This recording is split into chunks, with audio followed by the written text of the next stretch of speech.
젊은 베르테르의 슬픔. 저자 요한 볼프강 폰 괴테. 제1부. 운명의 여인 아름다운 로테. 1771년 5월 4일. 지난번에 자네 곁을 훌쩍 떠나기를 잘했다고 생각하네. 사람의 마음이란 정말 알 수 없어. 자네를 떠나는 것이 그리도 섭섭하더니 말이야. 나는 요즘 이곳에서 아주 잘 지내고 있네. 한마디로 자연의 아름다움을 만끽하고 있다네. 5월 15일. 이곳의 평민들과는 벌써 친근한 사이가 되었네. 특히 아이들이 나를 잘 따르는군. 확실히 우리 인간들은 평등하지 못해. 아무튼 체면과 위엄을 지키기 위해 서민들을 멀리하는 사람들에게 나는 거침없이 비겁하고 못된 사람들이라고 욕을 한다네. 일전에 우물에 갔다가 젊은 하녀를 만났지. 그녀는 물동이를 이어줄 사람을 기다리는 눈치였어. 나는 그녀를 도와주었고 그녀는 고맙다는 말을 하고 갔지. 5월 17일. 그동안 많은 사람과 사귀었지만 아직 마음에 맞는 사람을 찾지 못했네. 아무튼 많은 사람들이 나를 좋아하고 호감을 가지고 있는 것은 분명하다네. 나는 훌륭한 한 분을 사귀게 되었네. 법무관으로 성실한 인물이야. 그분이 무려 9명의 자녀들에게 둘러싸여 있는 모습을 보면 누구나 마음이 흐뭇해진다는군. 특히 큰딸은 소문이 자자하더군. 법무관이 놀러오라고 초대했으니 조만간 한번 방문할 예정이라네. 6월 16일. 나는 어떤 여성을 알게 되었는데 그녀가 나를 완전히 사로잡고 말았어. 그녀는 로테라고 하네. 그녀를 어떻게 설명해야 할지. 아무튼 나는 지금 매우 행복하다네. 이적이면서도 소박하고 꿋꿋하면서도 상냥하고 착하고 친절하고 정말 발랄하면서도 침착한 여성이라네. 얼마 전 젊은 친구들이 무도회를 연다고 하기에 나는 기꺼이 참석하기로 했지. 로테의 춤추는 모습 또한 감동적이었어. 나는 로테와 춤을 추었지. 그때 한 부인이 스쳐 지나가며 위협하듯이 손가락을 하나 쳐들어 보이고 알베르트라는 이름을 대는 것이 아닌가. 나는 로테에게 그가 누구냐고 물었지. 그는 로테와 약혼한 사람이나 다름없다고 하더군. 나는 당황했네. 지평선 위에서 번개가 번쩍이더니 소나기가 내렸어. 잠시 후 소나기가 멎자 손님들은 저마다 짝을 지어 저택 이곳저곳을 거닐기 시작했네. 로테와 나는 조용히 창가로 다가가서 하늘을 바라보았네. 소나기가 멎은 대지는 상쾌했지. 로테는 창틀에 팔꿈치를 기댄 채 차분하게 주위를 둘러보고 있었어. 그러더니 하늘을 쳐다보고 이어서 나를 바라더니 눈물을 글썽거렸어.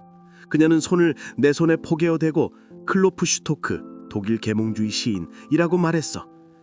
나는 더 이상 참을 수가 없어서 기쁨의 눈물을 흘리며 그녀의 손등에 키스했네. 6월 29일. 그저께 이 고장의 의사가 법무관을 찾아왔어. 그때 마침 나는 로테의 동생들과 땅바닥에 앉아 놀고 있었어. 내 등에 기어오르는 녀석도 있었고 나를 놀려대면서 도망치는 녀석도 있었지.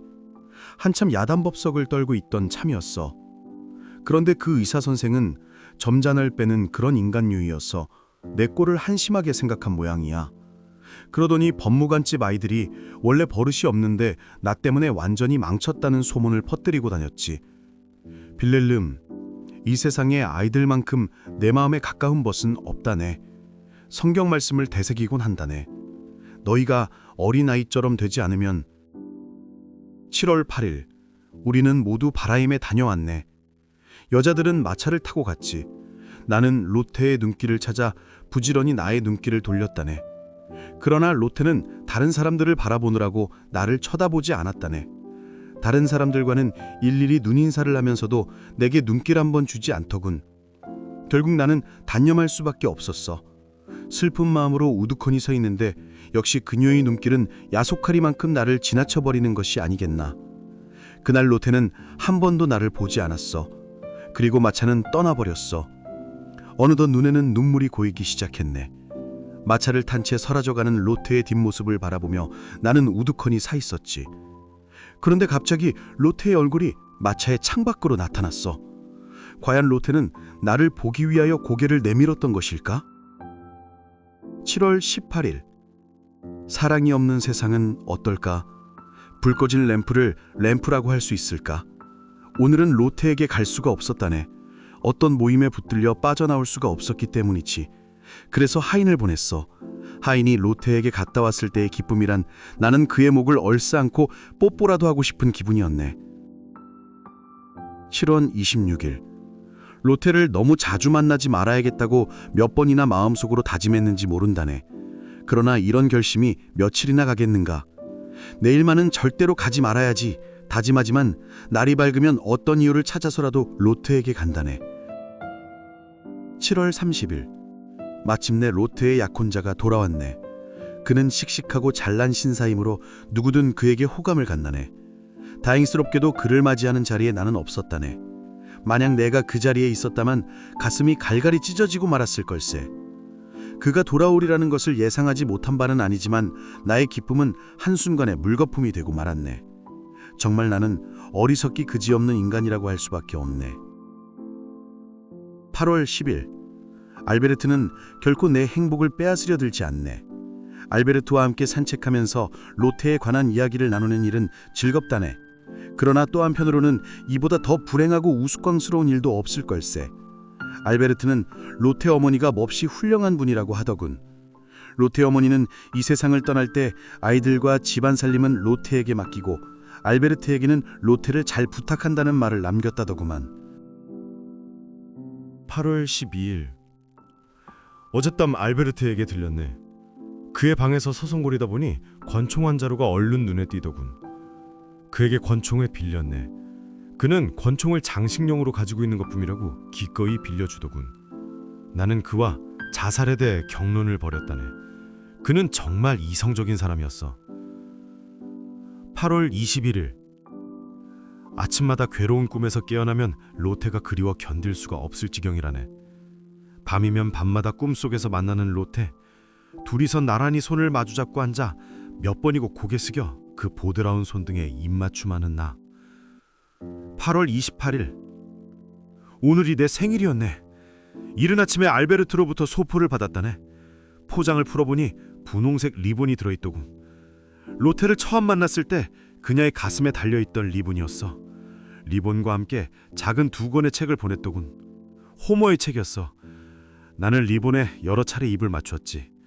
돌이킬 수 없는 지난날의 행복한 추억을 되새기면서. 9월 3일. 나는 떠나야 한다. 벌써 2주일 전부터 그녀를 떠나야 한다는 생각을 하고 있었어. 그리고 알베르트는 나는 떠나야만 한다. 9월 10일. 나는 지금 애써 흥분을 가라앉히며 아침을 기다리고 있는 중이야. 로테는 지금 편히 잠들어 있겠지. 나를 다시는 만나지 못하려는 것을 생각지도 않고 말이야.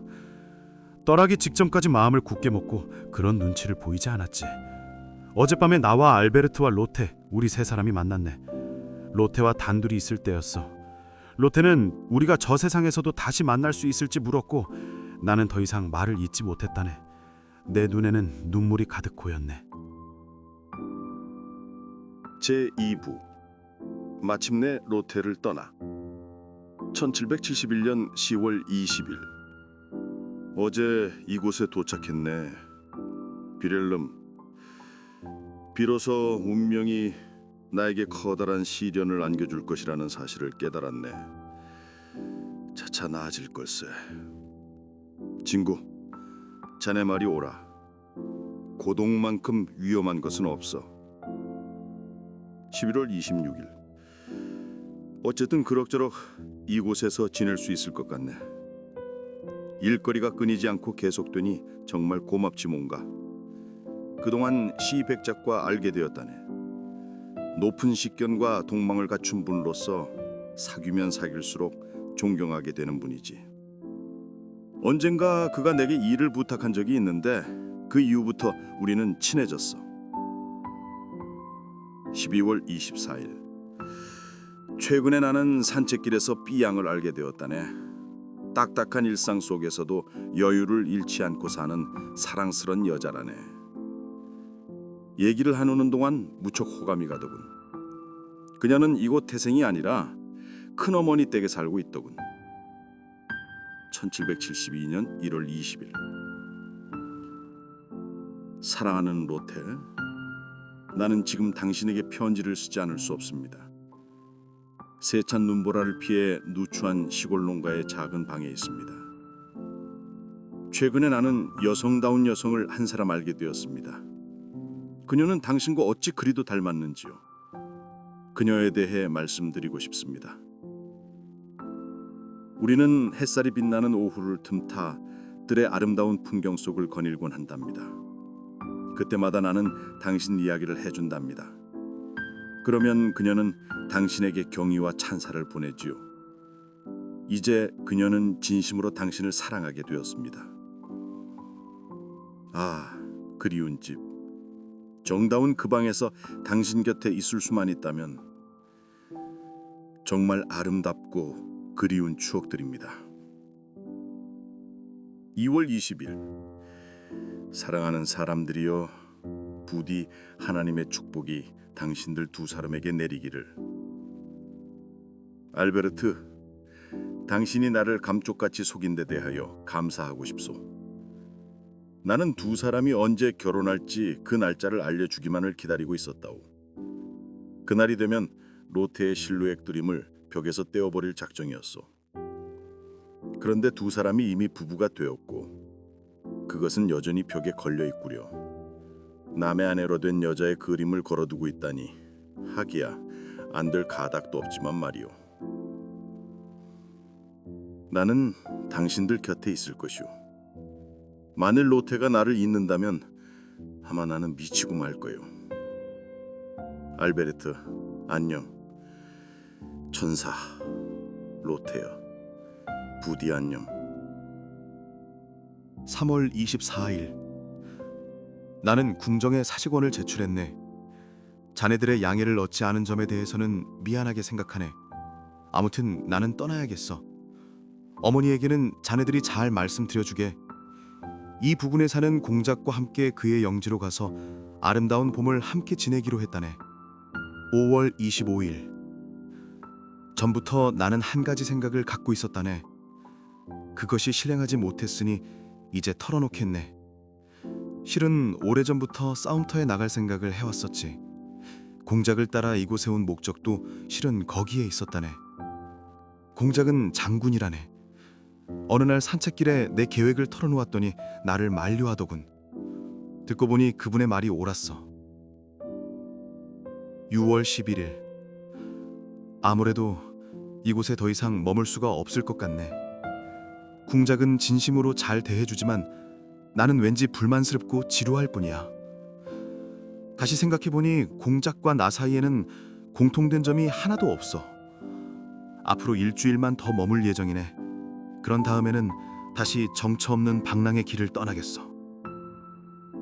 9월 4일. 계절이 가을로 접어들자 내 몸과 마음에도 가을이 찾아들었네. 이곳에 온 지 얼마 되지 않아 자네한테 어떤 농가의 젊은이에 대하여 이야기한 적이 있지 않은가? 그런데 어제 다른 마을로 가는 도중에 뜻밖에도 그를 만났지 뭔가. 그가 내게 들려준 기막힌 사연을 자네에게도 들려주고 싶구만. 여주인을 향한 사랑이 불처럼 타오르자 한 젊은이는 무엇을 어떻게 해야 하며 어디에 마음을 두고 살아가야 할지조차 알 수 없어졌다더군.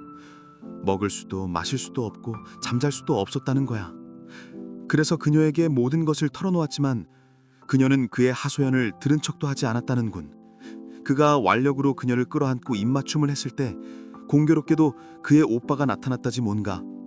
그러잖아도 전부터 그를 마땅치 않게 여기던 오빠는 그를 내쫓아버렸지.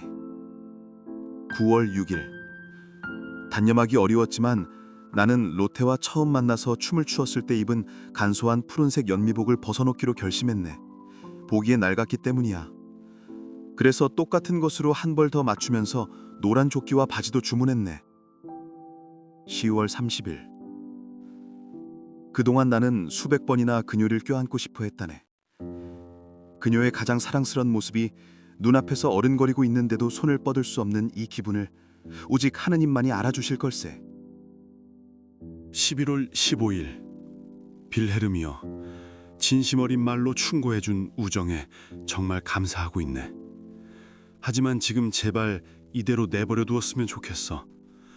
지칠 대로 지치긴 했지만 그래도 아직은 버틸 힘이 남아 있으니까. 나는 종교를 높이 평가하고 있네. 종교는 지친 사람들에게 등대와 같지. 그러면 내게도 위로의 등대가 되어줄까? 11월 21일. 나를 쳐다보는 그녀의 정다운 눈길, 그 눈길이 담고 있는 뜻은 과연 무엇일까? 때때로 나의 격한 감정 표현을 받아주는 그녀의 호의는 도대체 뭘까? 어제 내가 돌아갈 때 그녀는 손을 내밀며 말했어. 안녕히 가세요. 사랑하는 베르테르 씨. 사랑하는 베르테르라니, 나는 혼자서도 그 말을 100번보다 되풀이했어. 그러다가 어젯밤 잠자리에서 안녕히 주무세요. 사랑하는 베르테르 씨. 이렇게 말한 뒤 혼자 웃고 말았네. 24일. 로테는 내가 괴로움을 얼마나 애써 참고 있는지를 알고 있지. 오늘 그녀의 눈빛에서 그런 마음을 읽을 수 있었네. 그녀의 집을 찾았을 때 때마침 그녀는 혼자 있더군. 나는 어떻게 해야 할지 망설였다네. 그녀가 피아노 앞에 앉았네. 그녀의 매혹적인 입술이 움직이며 속삭이듯 달콤한 목소리가 멜로디를 따라 흘러나왔네. 오늘따라 유난히 맑고 깨끗한 매혹적인 입술.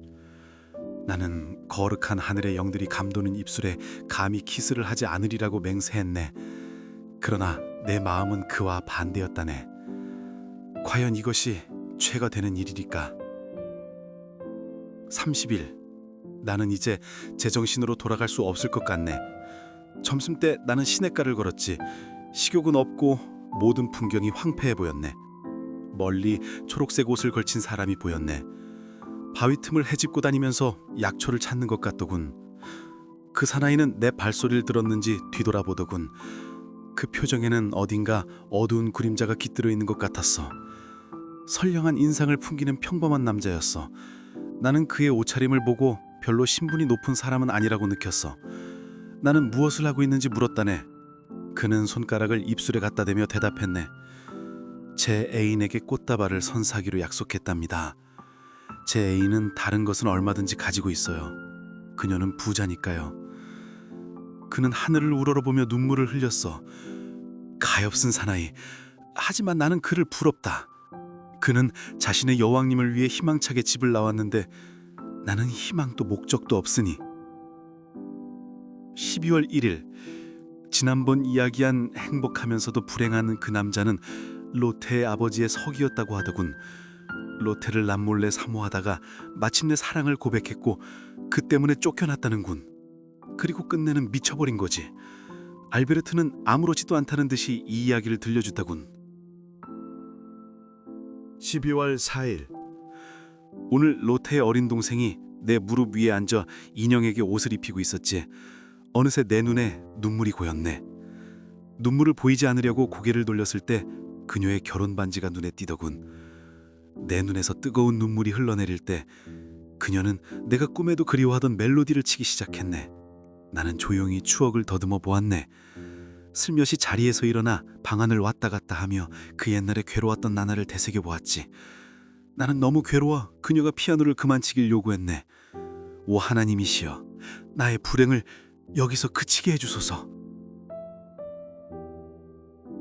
역근이가 독자에게. 나는 우리의 친구 베레테리의 마지막 며칠을 증언할 자필 기록이 남아 있었으면 했습니다. 나는 그를 아는 사람들로부터 자료를 모으기 위해 많은 애를 썼습니다. 대부분의 이야기가 서로 일치하고 있습니다. 알베르트의 친구들은 이렇게 주장하고 있습니다. 알베르트는 오랫동안 바라던 행복을 붙잡게 되자 그 행복을 계속 지키기를 원했는데 베레테르는 그런 그를 이해하지 못했다는 것입니다. 알베르트는 누구보다도 로테를 사랑했습니다. 또한 로테가 훌륭한 여성으로 누구에게든 인정받기를 진심으로 원했습니다. 로테의 아버지는 병에 걸려 방 안에서 지내게 되었기 때문에 로테를 데려오라고 마차를 보냈습니다. 로테는 맑게 개인 겨울날 그 마차를 타고 갔습니다. 첫눈이 수복이 쌓여 주위가 온통 은빛으로 빛나고 있었습니다. 다음 날 아침 베레테르는 로테의 뒤를 쫓아 떠났습니다. 알베르트도 그녀의 뒤를 따랐습니다. 베르테르가 그녀의 집으로 들어섰을 때 로테가 노인을 달래고 있었고 집안 분위기는 어수선했습니다. 농부 한 사람이 맞아 죽은 사건이 있었다고 합니다. 피살자는 어느 미망인의 머슴이었습니다. 전에 있던 머슴이 말썽을 일으켜 쫓겨났다는 등 여러 가지 추측이 있었습니다. 베르테르는 범인은 얼마 전에 자기와 친근하게 이야기를 나누던 바로 그 머슴일 것이라고 생각했습니다. 주막 가까이로 다가가자 마을 사람들이 웅성거리는 광경이 한눈에 들어왔습니다. 베르테르는 끌려오는 범인을 쳐다보았습니다. 역시 베르테르의 생각이었습니다. 그는 베르테르에게 말했습니다. 아무도 그녀를 차지하지 못해요. 이 사건은 베르테르에게 큰 충격을 안겨주었습니다. 베르테르는 어떻게든 이 불행한 사나이를 구해줘야겠다고 생각했습니다. 사나이에게는 아무런 죄도 없다는 것이 베르테르의 생각이었습니다. 마침내 베르테르는 그 사나이를 위해 변론을 해줄 생각으로 법무관을 찾아갔습니다. 그곳에는 이미 알베르트가 와 있었습니다. 베르테르는 약간 언짢은 기분을 누르며 열심히 자기의 생각을 말했습니다. 그러나 법무관은 조금도 마음을 움직이지 않았습니다. 그래도 베르테르는 물러서지 않았습니다. 누군가 그 사나이를 도망치게 도와줄지라도 모른 척 해달라고 사정했습니다. 마침내 알베르트가 끼어들어 법무관의 편을 들었습니다. 베르테르는 결국 두 사람의 완강함에 압도되고 말았습니다. 그는 말할 수 없는 괴로움을 느끼면서 그곳을 떠났습니다.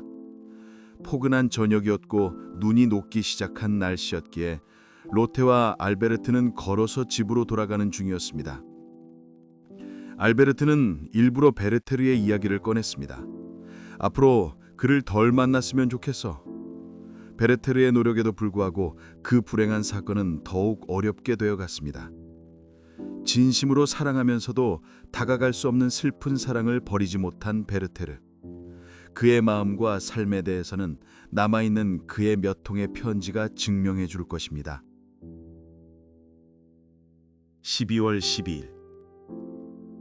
사랑하는 필헤름, 때때로 나는 내 자신도 알 수 없는 이상한 기분에 사로잡힌다네. 내가 좋아하는 발라임의 골짜기가 온통 물에 잠겼다 하지 뭔가. 그렇다면 로테의 집은 어찌 되었을까? 나는 죽을 각오가 되어 있다네. 12월 14일. 버시여, 나는 내 자신이 겁나네. 그녀를 해한 내 사랑은 거룩하고 깨끗한 사랑이 아니던가. 그런데 꿈을 꾸었지 뭔가. 나는 그녀를 꼭 아는 채 사랑을 속삭이며 그녀의 입술에 뜨거운 키스를 한없이 퍼부었네. 역시 나는 떠나버리는 것이 좋을 듯 싶네. 이 세상을 떠나려는 베르테르의 결심은 이 무렵 더욱 굳어진 모양입니다. 12월 21일 월요일 아침, 베르테르는 로테에게 다음과 같은 편지를 썼습니다. 그 편지는 그가 죽은 후에 그의 책상 위에서 발견되어 로테에게 전해졌습니다. 로테, 마침내 결심했습니다. 당신이 이 글을 읽으실 때면 나는 무덤에 누워 있을 것입니다. 지난 밤은 무섭고도 고마운 밤이었습니다. 마침내 죽을 결심을 한 밤이었으니까요. 저녁 6시경 베르테르는 마지막으로 로테를 찾아갔습니다. 로테는 혼자였습니다. 베르테르와 로테는 타오르는 뺨을 맞대었습니다. 그는 두 팔로 그녀를 휘감고 입술에 미친 듯 키스를 퍼부었습니다. 그녀는 몸을 뿌리치고 일어났습니다. 로테는 옆방으로 뛰어가 문을 잠가버렸습니다. 베르테르는 그녀를 붙잡으려다가 바닥에 엎어진 채 울고 또 울었습니다. 이윽고 베르테르는 문 앞에서 돌아섰습니다. 안녕을 로테, 영원히. 이튿날 하인이 커피를 들고 방에 들어갔을 때 그는 로테에게 편지를 쓰고 있었습니다. 그 편지는 전날의 편지에 이어 계속 쓰여진 것이었습니다. 사랑하는 로테, 제발 어젯밤 일은 용서해 주십시오. 오 나의 천사여, 당신은 영원히 나의 것입니다. 알베르트, 남편, 내가 사랑하는 당신을 남편의 팔에서 나에게로 빼앗아 온다는 것이 죄라고요. 좋습니다. 나 스스로 나에게 벌을 주겠습니다. 오 로테, 나는 먼저 갑니다. 우리는 저 세상에서 다시 만날 것입니다. 나는 당신을 꼭 닮은 당신의 어머니께 내 마음을 털어놓을 것입니다. 11시경 베르테르는 하인에게 알베르트가 돌아왔는지 묻고 짤막한 편지를 하인의 손에 건네주었습니다. 여행을 떠나려고 하는데 권총을 빌려주실 수 있을까요? 그럼 안녕히 계십시오. 로테는 간밤에 잠을 이루지 못했습니다. 여러 가지 생각이 로테를 괴롭혔습니다. 알베르트가 돌아왔을 때 로테는 당황한 기색으로 맞이했습니다. 그러나 남편의 고귀한 마음, 애정, 친절한 태도에 그녀의 마음은 한결 가라앉았습니다. 베르테르의 심부름을 하는 하인이 찾아와 알베르트에게 편지를 전했습니다. 알베르트는 롯데에게 총을 하인에게 주라고 말했습니다. 롯데는 베르테르가 부탁한 권총을 내려 먼지를 털었습니다. 그리고 내키지 않는 기분으로 하인에게 총을 건네주었습니다. 베르테르는 그 하인에게 식사를 하라고 이른 다음 편지를 쓰기 시작했습니다. 당신의 손을 거쳐 권총이 내 손에 들어왔습니다. 나는 당신의 손에 죽기를 열망했는데 이렇게 되다니요. 롯데, 이다시도 당신 때문에 마음을 태우는 이 남자를 설마 미워하지는 않겠지요? 식사 후에 그는 빗속을 한참 거닐다가 어둠이 내리기 시작할 무렵 집으로 돌아와 편지를 썼습니다. 빌헬름이여, 그럼 잘 있게. 사랑하는 어머니, 이 못난 불효자를 용서하세요. 알베르트 씨, 부디 당신들의 행복이 되찾아지길 바랍니다. 언제나 하나님의 축복이 당신에게 있기를. 하인의 방은 이 집 사람들의 침실과 마찬가지로 안채의 맨 뒤쪽에 있었습니다. 11시가 넘은 시각이었습니다. 하나님, 마지막 순간에 이런 평온과 힘을 허락해 주신 은혜를 진심으로 감사드립니다. 그리운 사람이여, 나는 창가에 서서 밖을 내다봅니다. 롯데, 당신을 생각나게 하지 않는 것이라고는 하나도 없군요. 당신의 정다운 실루엣 그림을 남겨두고 가렵니다. 나는 몇천 번도 넘게 이 그림에 키스했습니다. 잘 간직해 주세요. 당신 아버지께는 내 시체를 보살펴달라는 편지를 드렸습니다. 교회 묘지의 맨 안쪽 바탕 구석에 보리수 2그루가 있죠. 나는 그 옆에 잠들고 싶습니다. 롯데, 나는 조금도 두렵지 않습니다. 당신을 위해 죽을 수가 있다니 행복합니다. 이제 탄환을 재었습니다. 12시를 치는 소리가 들리는군요. 자, 그럼 롯데, 안녕, 안녕, 안녕.